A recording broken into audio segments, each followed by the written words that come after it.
Hello friends, welcome back. अगर आप हमारे चैनल पे पहली बार आए हैं तो चैनल को सब्सक्राइब कर लीजिए और साथ में बेल आइकन को भी प्रेस कर दीजिए, जिससे कि आने वाली वीडियोस का आपको नोटिफिकेशन मिलता रहे।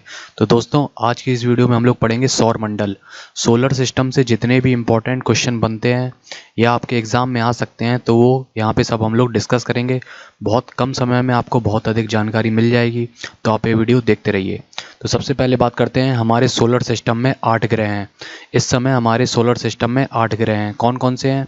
पहला हो गया है मरकरी, दूसरा हो गया है वीनस, तीसरा हो गया है अर्थ, चौथा है मार्स, पांचवा जुपिटर, छठवां हो गया है सैटर्न, सातवां हो गया है यूरेनस और आठवां हो गया है नेपच्यून।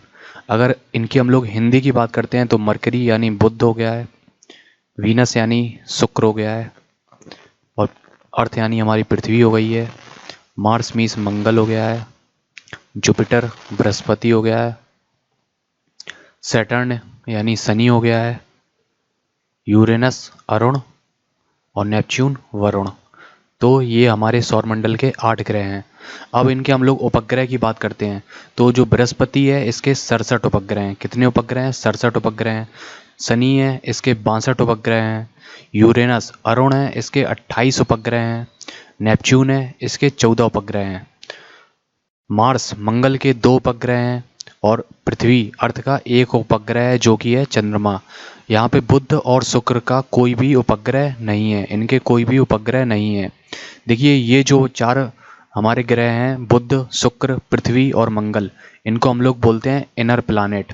इनको बोलते हैं इनर प्लानेट। और जो बृहस्पति है, शनि, अरुण, वरुण, इनको हम लोग बोलते हैं आउटर प्लानेट। और जो मार्स और जुपिटर, जो मंगल और बृहस्पति है, इनके बीच बहुत सारे उल्कापिंड पाए जाते हैं, तो इसलिए इसको बोलते हैं हम लोग एस्टेरॉयड बेल्ट। इसलिए इसको हम लोग बोलते हैं एस्टेरॉयड बेल्ट। ओके, आगे बात करते हैं। जो हमारा सन है, उसका जो मास है वो है 99.8% मास ऑफ सोलर सिस्टम। तो हमारे सौर मंडल का जितना भी द्रव्यमान है, उसका 99.8% द्रव्यमान खाली सूर्य का है। और सूर्य कितना पुराना है? ये लगभग 6 बिलियन ईयर्स पुराना है। और जो सूर्य है वो किन किन गैसों से मिलकर बना है? इसमें हाइड्रोजन सबसे ज़्यादा है 71%।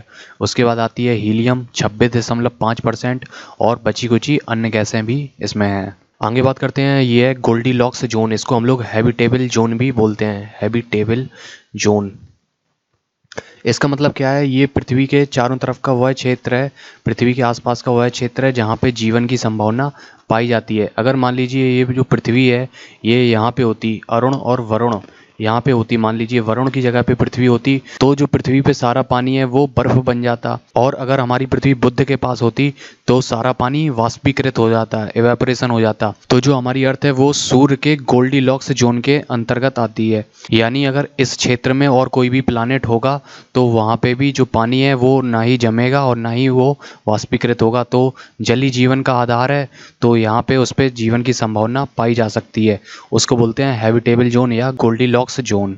आगे बात करते हैं, जो हमारा शुक्र ग्रह है, वीनस, इसको हम लोग बोलते हैं ट्विंस ऑफ अर्थ, यानी पृथ्वी की जुड़वा बहन भी बोलते हैं इसको हम लोग, वीनस को, शुक्र को। और ये नियरेस्ट प्लानेट है हमारे अर्थ से, हमारी पृथ्वी से जो सबसे पास का ग्रह है वो है शुक्र।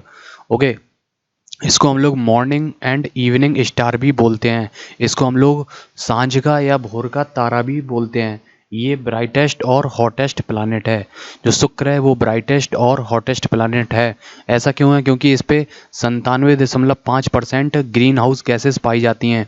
और ग्रीन हाउस गैसेस क्या करती हैं? ग्रीन हाउस गैसेस जो सूर्य से आने वाला रेडिएशन है उसको एब्जॉर्व कर लेती हैं और वापस नहीं जाने देती हैं, इसलिए वहाँ का टेम्परेचर इंक्रीज हो जाता है। इसलिए इसको हम लोग बोलते हैं hottest planet. Densest planet of our solar system is Earth. तो हमारे सोलर सिस्टम का जो सबसे अधिक डेंसेस्ट प्लानेट है वो है अर्थ, और इसकी डेंसिटी कितनी है? 5.52 ग्राम पर centimetre cube. Mercury and Venus does not have satellite. तो जो हमारा बुध है और शुक्र है, इसका कोई भी उपग्रह नहीं है। Ganymede largest satellite of solar system, Jupiter. तो ये जो गैनीमीड है ये जुपिटर का एक उपग्रह है और ये हमारे सोलर सिस्टम का सबसे बड़ा उपग्रह है। तो क्या हो गया? गैनीमीड जुपिटर का एक उपग्रह है और हमारे सोलर सिस्टम का सबसे बड़ा उपग्रह है। डीमोस ये मंगल ग्रह का एक उपग्रह है और सबसे स्मॉलेस्ट उपग्रह है हमारे सोलर सिस्टम का। तो गैनीमीड सबसे बड़ा उपग्रह है और डीमोस सबसे छोटा उपग्रह है। और ये भी आपको ध्यान में रखना है, जो गैनीमीड है वो बृहस्पति का उपग्रह है और जो डीमोस है वो मंगल का उपग्रह है। अगला पॉइंट है Saturn is known as planet with rings. तो सैटर्न यानी शनि को हम लोग रिंग प्लानिट के नाम से भी जानते हैं।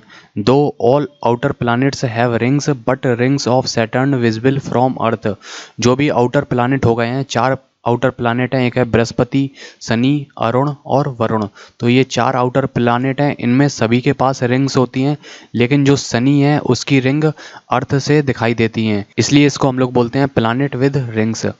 All planets rotate from west to east. तो जो सभी प्लानिट हैं वो वेस्ट से ईस्ट की ओर घूमते हैं, यानी एंटी क्लॉकवाइज डायरेक्शन में, इस डायरेक्शन में घूमते हैं, एक्सेप्ट वीनस एंड यूरेनस। तो वीनस और यूरेनस को छोड़ के सारे प्लानिट एंटी क्लॉकवाइज डायरेक्शन में घूमते हैं। वीनस यानी हो गया हमारा शुक्र और यूरेनस मतलब अरुण। Venus rotate from east to west. तो जो शुक्र है वो क्लॉकवाइज डायरेक्शन में घूमता है and Uranus rotate from pole to pole, that is north to south. तो जो यूरेनस है वो नॉर्थ से साउथ की ओर घूमता है। All planet revolve from west to east in anti clockwise direction. तो ये पॉइंट हो चुका है। तो दोस्तों वीडियो पसंद आई तो लाइक कीजिए, शेयर कीजिए। अगर आपने अभी तक सब्सक्राइब नहीं किया है तो सब्सक्राइब कर लीजिए और बेल आइकन को प्रेस करना मत भूलिए। मिलते हैं अगली वीडियो में। Thank you.